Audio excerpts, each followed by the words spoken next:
تو ظاہر ہے بیگ صاحب کے اپنے تعلق واسطے بھی بہت زیادہ ہیں، اور بیگ صاحب کا جو سب سے زیادہ اس وقت مائنس پوائنٹ بنا ہوا ہے، بلکہ آپ اس کو میں کہوں گا جی پلس پوائنٹ کہیں، کیونکہ جس کے اوپر زیادہ تنقید شروع ہو جائے تو اس کا مطلب ہے بندہ ٹھیک ہے، اور اگر تنقید پی ٹی آئی کی جانب سے شروع ہو جائے، اور پی ٹی آئی کو تو ان سے زیادہ ویسے ہی زیادہ بخار ہے، کیونکہ جب سے انہوں نے وہ عمران خان تو گیا والا جملہ بولا تھا، اس دن کے بعد سے لے کر پی ٹی آئی کا اور عمران خان کا زوال لیکن ایک بیچ میں بڑی اتفاقی مماثلت بھی پائی جاتی ہے.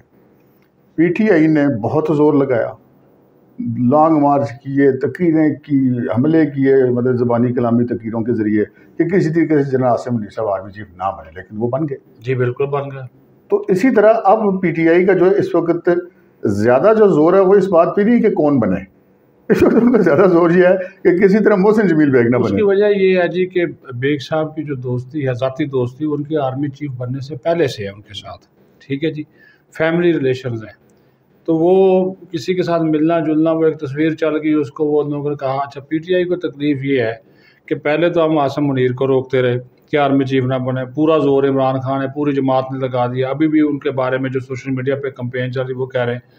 تو حافظ صاحب نے تو ابھی میرا خیال ہے ہاتھ ہولا رکھا ہوا ہے. تو پی ٹی آئی کو ڈر اور خوف یہ ہے کہ اگر محسن بیگ آ گئے پھر تو ہم یہ بالکل ہی فارغ کر دیں گے، سیاست سے بھی فارغ کر دیں گے، ہماری تو جماعت ہی فارغ ہو جائے گی. جس کی پی ٹی آئی مخالفت کرتی ہے، چاہے وہ حافظ صاحب کی انہوں نے، وہ بھی آگے انہوں نے کئی سب کو ریفرنس دائر کر کے نکلوانے کی کوشش کی، وہ نکلے، وہ بھی آ رہے ہیں، چیف جسٹس نامزد ہو چکے ہیں.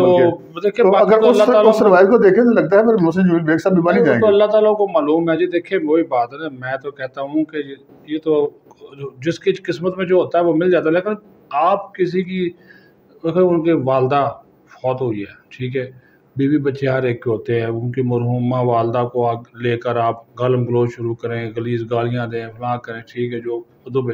اچھا ایک چیز اور نوٹ کریں، انہوں نے پی ٹی آئی نے صرف اور صرف ایک شخص کو ٹارگٹ کیا ہوا ہے، محسن بیگ کو. میں نے آپ کو کتنے امیدوار گنوائے، کسی کے بارے میں وہ کچھ نہیں لکھ رہے، ٹھیک ہے. اتنی وہ مخالفت نواز شریف، شہباز شریف، زرداری کے بارے میں نہیں کر رہے جتنا وہ سوشل میڈیا کے اوپر یہ کر رہے ہیں. 12 کروڑ روپیہ ماہانہ تو وہ بوسٹنگ لگا رہے ہیں ان چیزوں کے اوپر. 40,000 ان کا وہ سوشل میڈیا ورکر ہے، تو 30-32 ہزار باہر بیٹھا ہوا ہے، 8-9 ہزار یہاں بیٹھا ہوا ہے. تو وہ ہم یہ کہہ سکتے ہیں کہ 40,000 سوشل میڈیا کے ورکر، جی پیڈ ورکر، اور کتنے کروڑ، 12 کروڑ روپے ماہانہ، 12 کروڑ روپیہ ماہانہ تو وہ خرچ کر رہے ہیں کہ کسی طریقے سے محسن جمیل بیگ کو روکا جائے، ٹھیک ہے. اور وہ اس پہ خرچ کر رہے ہیں کہ وہ نہ آئے، ٹھیک ہے. اب وہ میں نے وہی بات کہی نا، سیاسی جو قیادت ہے یا ملٹری کی قیادت ہے ہمارے ہاں جو اس وقت ایک اسٹیبلشمنٹ کا اور حکومت کا، آپ کو بھی پتا ہے کہ اس وقت چولی دامن کا ساتھ ہے. اس کی مین وجہ ہے کہ آپ کے ملک کے حالات، سیکیورٹی کے بھی اور آپ کی معیشت کے بھی. کل ایک بڑا لینڈ مارک وہ انہوں نے ڈیسیجن دیا، یہ جو لمس کا آیا ہے کہ وہ لینڈ انفارمیشن مینجمنٹ سسٹم، اس کے تحت چیزوں کو آگے بڑھانے فوج اور حکومت مل کر کریں گے. بات یہ ہے راجہ صاحب کہ زرداری صاحب اور میاں صاحب جب یہ کہہ دیں گے نا کہ راجہ عاطف نے بننا یا محسن بیگ نے بننا یا مشاہد سیر سید نے بننا، مشاہد سیر سید کا نام بھی بڑا چل رہا ہے، تو پھر کوئی نہیں روک سکتا، ٹھیک ہے. اب حالات کیا پلٹا کھاتے ہیں، کس طرف جاتے ہیں. اچھا مجھے یہ بات بتائیں، اگر محسن بیگ وزیر اعظم نہ بنا تو کیا ہو جائے گا؟ محسن بیگ کی وہ جو اپنی حیثیت ہے وہ ختم ہو جائے گی. وہ تو کنگ میکر آدمی ہے، وہ تو مجھ سے جانتے، میرا ان کے ساتھ 20 سال کا تعلق ہے. یقین مانیے یہ مشرف دور میں لے کر جب طارق عزیز صاحب زندہ تھے، کاولی، یہ وہ لوگوں، اچھا پھر ان کے ساتھ یہ پولیٹیشین خود رابطے کرتے ہیں، آج بھی وزراء وغیرہ جا کر ان کے پاس بیٹھے ہوتے ہیں، مشورے کرتے ہیں. تو وہ اگر نہ بنا تو کیا ان کا وہ اپنی حیثیت ختم ہو جائے گی؟ اور پی ٹی آئی نے تو صرف اس وجہ سے رکھا ہوا، ذاتی دشمنی بنائی. عمران خان نے 1.5 ارب روپیہ دیا محسن بیگ میں، آج آپ کے پروگرام میں انکشاف کر رہا ہوں، عمران خان کو 1.5 ارب روپیہ دیا جب یہ وہ ملک ریاض صاحب سے بھی پیسے لے کر دیے اور دوستوں سے بھی اکٹھا کر کے 1.5 ارب روپیہ جب یہ الیکشن لڑ رہے تھے اس وقت. کس وجہ سے؟ وہ کہہ رہے تھے اچھا یار ایک نیا بندہ آ رہا ہے، ہم نے پیپلز پارٹی کو ازما لیا، اس کو بھی آیا. اور 35 کروڑ روپے کی میڈیا کمپین چلائی بیگ صاحب نے اس وقت. اس کے پاس وہ پیسے نہیں ہوتے تھے کہ یار اگر وہ مرحوم فوت ہو گئے نعیم الحق صاحب، ورنہ وہ اس چیز کی گواہی دیتے. یہ تو بیٹھا ہوتا تھا اندر عمران خان، یار میرے پاس تو پیسے نہیں، میں کہاں سے میڈیا کو پیسے دوں گا. ان لوگوں نے، محسن بیگ جیسے دوستوں نے، یہ علیم خان ہو گیا، جہانگیر ترین ہو گیا، یہ تو محسن کش انسان ہے، اور اس کو اندر کر دیا ایسے ہی بس. یعنی کہ اس وقت اگر آج وہ ایک اکیلا آدمی اس پوری پارٹی سے لڑ رہا ہے، وہ دن اور آج کا دن وہ اکیلا لڑ رہا ہے ان کے ساتھ.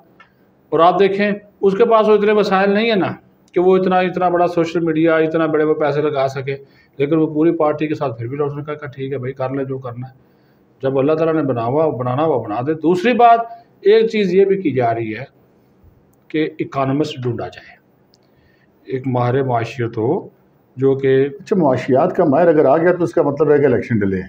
ہاں پہنچ گیا آپ میری بات. اگر ماہر معیشت نہیں آتا جی تو اس کا مطلب الیکشن وقت پہ. ہاں الیکشن وقت پہ. یہ بالکل آپ کی بات 100% صحیح ہے. نگران وزیر اعظم کا نام بتا دے گا کہ کتنے دنوں میں. جی جو وہ اس وجہ سے میں کہہ رہا ہوں کہ جناب اچھا پھر انٹرنیشنلی جو آپ کے ریلیشنز ہیں، تعلقات ہیں، وہ بڑے اس میں ایسا میٹر کرتے ہیں. وہ اس کو آپ ایک طرف پہ نہیں رکھ سکتے، دنیا کو آپ کو ساتھ لے کر چلنا پڑتا ہے. ابھی جس طرح IMF کا کیا، ہم نے ان کی ساری شرائط مانی، لیکن جو ارد گرد کے جو IMF کے دائرۂ کار میں آنے والے ممالک تھے ان کو ہمیں منانا پڑا، ان کی گارنٹیاں ہمیں دینی پڑی. اور ابھی بھی میں آپ کو یہ بھی خبر دے دوں کہ جانے والے ہیں آرمی چیف صاحب بھی جا رہے ہیں اور وزیر اعظم صاحب بھی جا رہے ہیں، سعودی عرب جا رہے ہیں. وہاں پہ بھی چیزیں طے ہو جائیں گی، وہاں پہ بھی اکانومی کے حوالے سے بھی اور آئندہ کے سیٹ اپ کے حوالے سے بھی چیزیں جائیں. لیکن اس کا بنیادی مقصد پیسہ ہی ہے، کیونکہ $3.5 ارب سے کیا ملے گا اگر ہمیں مل جاتا ہے تو آگے جو ہم نے قرضے اتارنے رائے صاحب اس کا کیا کریں گے. ہمیں $15-16 ارب اس جولائی کے آخر تک چاہیے جو ہم نے پیسے اتارنے، اس کا ہم کیا کریں گے. وہ کہہ رہے جی آپ $6 ارب کریں، پہلے اکٹھا کر کے دکھائیں، اس کا ہم نے بڑی مشکل سے کیا، اب وہ ہمیں 8 اور کرنا پڑے گا، تو وہ بھی تو کسی سے لے رہے ہیں نا. اچھا یہ نگران وزیر اعظم تو جب نام اس کا سامنے آئے گا تو ہمیں پتہ چل جائے گا کہ وہ ماہر معیشت ہے یا نہیں. اگر ماہر معیشت ہوا تو الیکشن اس کا مطلب ہے کہ شاید 8-9 مہینے لیٹ ہو جائیں. اگر وہ ماہر معیشت نہیں ہوتا، اگر محسن جمیل بیگ صاحب آ جاتے ہیں یا نجم سیٹھی صاحب آ جاتے ہیں یا ABC کوئی بھی آ جاتا ہے تو اس کا مطلب ہے کہ الیکشن ٹائم پہ ہوں گے. ایک تو جس کا نیٹ نتیجہ یہ نکلا. اب آتے ہیں دوسری خبر کی طرف جو لوگوں کے ذہنوں میں بڑا کوشچن ہے کہ ایک بڑی دھواں قسم کی پریس ریلیز آئی 9 مئی کے بعد ISPR سے. پھر DG ISPR نے مطلب اپنی ٹینیور کی پہلی پریس کانفرنس کی اور بہت بڑی پریس کانفرنس کی. تمام لوگ یہ ایکسپیکٹ کرتے ہیں کہ اس کے بعد شاید عمران خان صاحب گرفتار ہوں گے 9 مئی کے واقعات میں، لیکن ابھی تک ہم دیکھتے ہیں کہ نہ تو وہ 9 مئی کے واقعات میں کسی میں گرفتار ہو رہے ہیں، نہ کسی دوسرے جو مقدمات میں ان کے خلاف کرپشن وغیرہ کے ان میں وہ گرفتار ہو رہے ہیں. تو ان کی اس کی کیا وجہ ہے، یہ کیوں ڈیلے ہو رہا ہے، اور کیا ان کے کوئی گرفتاری کا چانس ہے یا بس ایسی وقت گزار والی پالیسی چلے گی؟ دیکھیے اس معاملے کے اوپر حکومت اور ریاست دونوں جو ہے وہ صبر و تحمل کا مظاہرہ اس وجہ سے کر رہے ہیں. سیدھی بات کہوں گا، اور وہی بات حقیقت بات ہے وہ ہم اپنی آنکھوں سے دیکھتے ہیں، محسوس بھی کرتے ہیں اور ہمیں نظر بھی آتا ہے. اور ایک سمجھدار انسان کے لیے، ایک صحافی کو اگر وہ اپنی 2 آنکھیں تھا اسی کہتے ہیں کہ صحافی کی 4 آنکھیں ہوتی ہیں، ہم اس 4 آنکھوں سے دیکھتے ہیں. مجھے ایک سمپل سی بات بتائیں، یہ کہ میں ان کی سپورٹ یا ان کی مخالفت نہیں کر رہا، یہ آج پکڑ لیں، پکڑا تھا نا، کیا کیا سپریم کورٹ نے؟ Good to see you, welcome, Mercedes منگوائیں، گیسٹ ہاؤس میں رہیں، کھائیں پئیں، دوستوں سے گپ لگائیں. ٹھیک ہے. اگر نہیں مانتے، ایک میری بات سن لیجیے، اگر نہیں مانتی حکومت وہ فیصلہ یا ریاستی ادارے نہیں مانتے، انارکی ہے، کہیں جی پاکستان میں قانون کی حکمرانی نہیں ہے، عدالتیں فارغ. انہوں نے کہا جی ٹھیک ہے جی، مرسیڈیز بھی آ گئی، تیار شیار کر کے بھی لے لاہور چھوڑ گئے ہیں جی، ٹھیک ہے جی. اب کیا کیا، وہ کہتے ہیں، حکومت کہتے ہیں اب بھی ہم پکڑ لیں، پھر اس کا نوٹس لیا جائے گا. وہ جو بیٹھے ہوئے ہیں عمر تا بندیال صاحب پھر نوٹس لیں گے، پھر بلائیں گے، پھر چھوڑ دیں گے. تو انہوں نے کہا ویٹ کر رہے ہیں چیزیں ایسی. انہوں نے کہا جی ان کو پورا موقع دیں. 170 کیسز ہو گئے عدالتوں، انہوں نے کہا جی یہ عدالتیں بھی دیکھ لیں کہ موصوف کس حد تک جاتے ہیں. ٹھیک ہے. آج 2 دن سے اب عدالتیں کیا کر رہی ہیں، انسداد دہشت گردی کی عدالت، یہ میں اس وجہ سے آپ ریکارڈ نکلوا کر دیکھ لیں. کل انسداد دہشت گردی کی عدالت لاہور نے کہا کہ خان صاحب ہم آپ کو یہ اب آخری موقع دے رہے ہیں، 14 تاریخ کو تفتیشی ٹیم کے سامنے پیش ہوں، نہیں پیش ہوں گے تو آپ کی ساری ضمانتیں منسوخ ہو جائیں گی. آج انہوں نے زور لگایا توشہ خانہ کیس میں کہ وہ قابل سماعت نہ ہو، اور وہ اسلام آباد ہائی کورٹ نے واپس بھیجا تھا نا، انہوں نے کہا جی قابل سماعت ہے۔ وہ جج صاحب دلاور صاحب تھے، انہوں نے کہا یار کتنا کم اس کو ریلیف دیں، آپ کا نہ وکیل ہے، کبھی وکیل نہیں آتا۔ پھر وہ انہوں نے کہا کہ 27 سماعتوں میں ایک میں بھی عمران خان پیش نہیں۔ آپ دیکھیں اس سے زیادہ کیا اس بندے کو ریلیف، کیا کسی عام آدمی کو اتنا ریلیف ملا ہے کہ جناب وہ لاہور سے چلے، صبح پٹیشن دائر ہو جائے 9 بجے، 11 بجے جناب آپ کی حاضری ہو جائے، 2 بجے کیس لگ جائے، 4 بجے آپ پیش ہو جائیں، 6 بجے کیس ختم، واپس آپ 8:30 سے اگر 5 سیکنڈ بندہ لیٹ ہونا تو زمانت کینسل ہو جاتی ہے۔ ہاں بالکل۔ تو یہ معذرت کے ساتھ ہمارے ججز نے اور ان کو ریلیف دیا، ایکسٹرا آرڈنری دیا، ان کے لیے سہولت کاری کی۔ اب وہ حکومت اور جو بھی ادارے ہیں انہوں نے کہا کہ جن کے اوپر بھی اب 9 مئی کے جتنے بھی کیسز ہیں، پنجاب کے آئی جی کا کل آپ نے بیان سن لیا، انہوں نے تمام کیسز میں عمران خان کو نامزد کر دیا۔ انہوں نے کہا جی ماسٹر مائنڈ یہ، آپ نے پریس ریلیز کی بات کی نا، انہوں کی پریس ریلیز کا کیا مطلب تھا کہ بھئی ماسٹر مائنڈ یہ ہے۔ کل ہم نے بھی خبر دی، آپ کے چینل پہ ہم نے خبر دی کہ بھئی اس کا یہ ماسٹر مائنڈ تھا۔ آج بھی ہم نے کہا کہ بھئی وہ ایک ایئر فورس کا سابق آفیسر، ایک ایک چیز واضح ہو گئی، ہر چیز نظر آ گئی۔ اسی وجہ سے اب وہ مصروف چلے جائیں گے ریٹائر ہو کے۔ لیکن میں آپ کو اپنی انفارمیشن بتا رہا ہوں کہ یہ اس مہینے میں میری اس انفارمیشن یہ ہے کہ اس کی گرفتاری جو ہے وہ پکی ہے کسی نہ کسی کیس میں۔ اب وہ مزید نہیں کریں گے، ایسا پکا ہاتھ ڈالیں گے، اور پھر اسی کے اوپر کہ یہ میں اس عدالت میں نہیں آتا، میں اس میں نہیں جاتا۔ پھر یہ پہلا وہ ملزم ہے جو کہ اپنی مرضی کی تاریخ لیتا ہے اور اپنی مرضی کے مقام متعین کرتا ہے کہ عدالت چلی جاتی ہے، G10 میں آئے، اور اب پھر اسلام آباد ہائی کورٹ جوڈیشل کمپلیکس شارع دستور پہ بن گیا، وہاں پہ چلے جاتے ہیں۔ یعنی کہ 4 ججز، محترم ججز، ایک دن میں اٹھتے ہیں، اپنا عملہ ساتھ لیتے ہیں، اپنی عدالتوں سمیت وہاں منتقل ہو جاتے ہیں کہ عزت مآب تشریف لا رہے ہیں۔ کیا مجھے اور آپ کو یا بھائی صاحب کو کوئی سہولت حاصل ہے؟ ٹھڈے مارتے ہوئے ہمیں لے کر جائیں گے کہ بھائی آپ کی عدالت میں پیشی ہے، ٹھیک ہے جناب، آپ انکار کر کے دکھائیں، پولیس آپ کے گھر کے دروازے توڑ دے گی۔ یہاں پہ کیا ہوتا ہے جناب، سلوٹ ہے، پوری سیکیورٹی ہے، پھر بشرا بی بی وہ پیرے پھوکو شوکو والا کام وہ بھی ساتھ چل رہا ہے۔ ہاں جی، وہ کہتے ہیں جی اب میں نے ان کو تنہا نہیں چھوڑنا، حالانکہ مصوفہ جو کر رہی ہیں وہ آپ کو بھی معلوم ہے، وہ کبھی میسیجز بھجوا رہی ہے کہ صلح کروا دیں، کبھی وہ جناب کہہ رہی ہیں کہ جناب 10 منٹ دے دیں۔ ابھی تو یہ ڈرامہ دیکھیے گا اعظم خان والا، ابھی تو ملک صاحب کا آپ نے بھی خود بتا دیا اپنے ویلاگ میں، بات کہی، ملک صاحب بھی تیار بیٹھے ہیں۔ اعظم خان نے کل کرنی تھی پریس کانفرنس، پتہ نہیں کس وجہ سے نہیں کی، وہ کرنی تھی انہوں نے۔ اب چیزیں وہ بھی، اب وہ جو دھماکہ کریں گے نا، اس کے بعد میرے خیال میں انصاف کے پاس کچھ بھی نہیں ہوگا بچانے کے لیے، یہ کہنے کے لیے۔ اب وہ کہتے ہیں جی اس وجہ سے نہیں پکڑتے، انٹرنیشنل بن جائے گا، فلاں بن جائے گا، کوئی ایسی بات نہیں۔ وہ کہتے ہیں جی بھائی جتنا اس نے دوڑنا ہے وہ دوڑ لے، یہ کیس اس کے لیے کافی ہوگا۔ سیدھی سی بات ہے جو صاحب کہ جس کا جتنا جرم ہے اس کو اتنی سزا ضرور ملنی چاہیے، بالکل ملنی اور چاہیے۔ اگر کسی کا نہیں ہے تو سزا نہیں ملنی چاہیے۔ جی عدالتیں کس کام کے لیے ہیں؟ آپ ماشاءاللہ کرائم کی بیٹ بھی کرتے ہیں، آپ کو پتہ ہے رائے صاحب کہ پولیس کے پاس جب شواہد ہوتے ہیں تو وہ تو آپ کو آپ کے گھر تک چھوڑ کے آتے ہیں۔ ابھی تو وہ ٹیکنالوجی اتنی آ گئی۔ آپ کو ایک بڑے مزے کی بات بتاؤں کہ یہ جب سپریم کورٹ نے جس، میں اس کو کہوں گا بودھی دلیل کے اوپر عمران خان کو بلوایا کہ جی ہائی کورٹ کے ہاتھے کے اندر سے کیوں گرفتار کیا، ہم نے اپنی 30 سالہ کیریئر میں روزانہ ضلع کچہریوں سے اور عدالتوں کے ہاتھوں سے ملزموں کی ضمانتیں حاصل ہوتی ہیں، ادھر سے وہ گرفتار ہوتے ہیں۔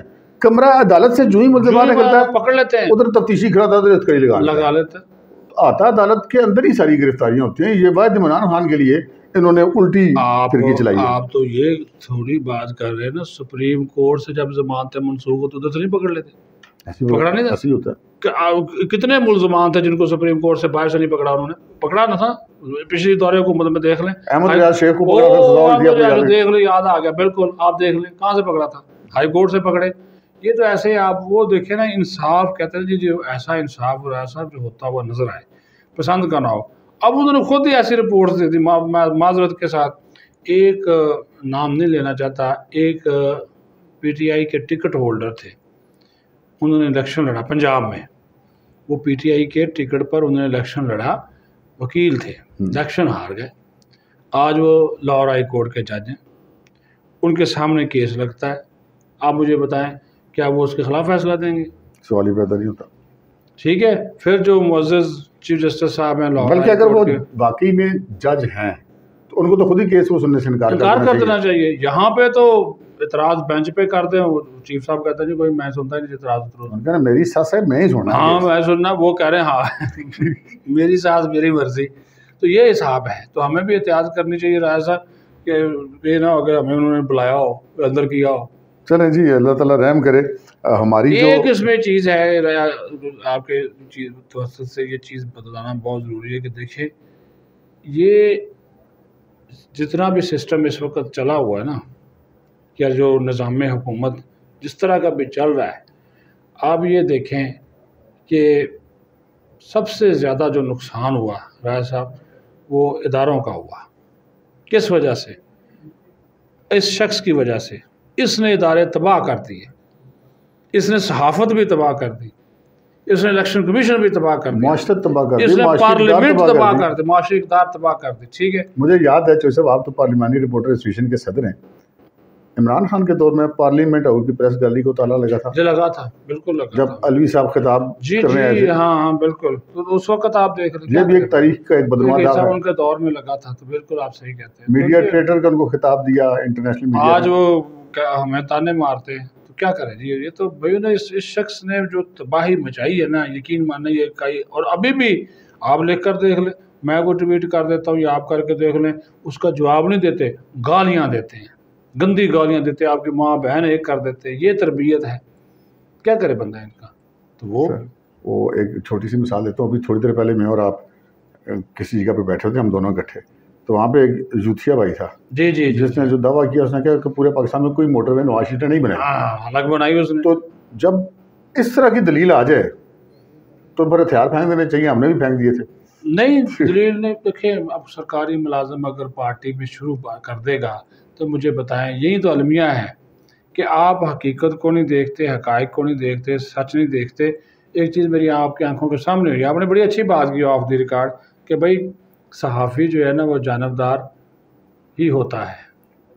ٹھیک ہے. وہ اس کے پاس فیکٹ کے ساتھ ہوتی ہے نا، کہ وہ آپ فیکٹس کو دیکھتا ہے. وہ آپ فیکٹس کو تو چھپا تو نہیں سکتے. اب آپ وہ جو کہہ رہے ہیں جی راجہ صاحب نون لیگ کے ہیں یا میں نون لیگ کا ہوں، ہم نے تو پی ٹی آئی کے حق میں بھی پروگرام کیے ہیں. ہم نے تو پیپلز پارٹی اور نون لیگ کے بھی خلاف کیے ہیں. آپ نے بھی کیے ہوئے ہیں کہ بھائی یہ ابھی جو ہر روز بھائی جو انفارمیشن آتی ہے ہم ایز اے صحافی اب اپنے عوام کے ساتھ، اپنے جو ویورز ہیں ان کے ساتھ شیئر کر دیتے ہیں. تو اس کے اوپر یہ ٹیگ لگانے والا بندہ بھی یہی عمران خان ہے. اس نے تقسیم کر دی صحافی. یہ لفظ استعمال کرتے ہیں تقریر کے دوران جب پی ایم تھے، اس کے بعد بھی کہ ہمارے والے صحافی. جی جی بالکل. دیکھیں نا یہ ہمارے اور تمہارے والی تفریق. اور ان کے والے صحافی تو اسٹیج پہ تقریریں کرتے ہیں بلاتا بھی تھا. یہ بلاتا بھی انہیں کو تھا جو یوٹیوبرز نے بنا دیے. وہ مطلب پہلی دفعہ ہم نے دیکھا کہ کسی سیاسی پارٹی کے اسٹیج پہ وہ تقریریں کرتے ہیں جا کے. اور آپ اندازہ کریں چیف صاحب جانے والے ہیں. انہوں نے 3 یوٹیوبرز پچھلے دنوں بلائے. تینوں کو تینوں پی ٹی آئی کے تھے. مجھے بتائیے سے پچھلے دن آپ کو بھی بلاتے ہیں، مجھے بھی بلاتے، یا تو پھر اوروں دوستوں کو بلاتے. انہوں نے 3 خاص کو کیوں بلایا؟ اب ہر کام تو اس طرح ہو رہے ہیں. اور پھر اپنے مطلب کی باتیں، پھر اس کی انہوں نے تردید بھی نہیں کی. تو راج صاحب یہ میں وہی تو کہہ رہا ہوں نا کہ ہر چیز انہوں نے تباہ کر کے رکھ دی. قصہ مختصر یہ کہ 56,000 کیسز کیوں پینڈنگ ہے. چیف جسٹس کو بات اس پہ کرنی چاہیے. جی بالکل. کہ انہوں نے اس پہ کیا کیا ہے، اور اس پہ بھی کریں کہ 140 میں سے 129ویں نمبر پہ انصاف نہیں. اب تو ویسے اس جو عمران خان صاحب کی گرفتاری کے بعد جو فلم چلی ہے عدلیہ کی، میں نے نہیں خیال کہ 140واں نمبر پاکستان کے علاوہ کسی اور عدلیہ کے پاس ہو. ایسا ممکن ہے. ناظرین آپ نے گفتگو سنی صدیق ساجد صاحب کی. صدیق ساجد صاحب نے 2-3 بہت اہم انکشافات کیے کہ وہ کون سا شخص ہے جس کو محض نگران وزیر اعظم بننے سے روکنے کے لیے $12.5 کروڑ ماہانہ خرچ کیے جا رہے ہیں. اور 12.5 کتنے جی 12 کروڑ روپے 12 کروڑ روپے ماہانہ خرچ کیے جا رہے ہیں. 40,000 میڈیا ٹرولز اس بندے کے پیچھے لگائے ہوئے ہیں. اور جو ہماری عدلیہ کی حالت زار ہے وہ بھی آپ کے سامنے ہے. لیکن ایک بات چودھری صاحب نے کہی، وہ یہ کہی کہ اب انتظار کی گھڑیاں ختم ہونے کو ہیں اور عمران خان کو بالآخر گرفتار ہونا ہی ہے. اور چودھری صاحب کے خیال میں وہ جولائی کے مہینے کے اندر ہی گرفتار ہوں گے. اب تک کے لیے اتنا ہی. مجھے اور صدیق ساجد کو اجازت دیجیے. اللہ حافظ.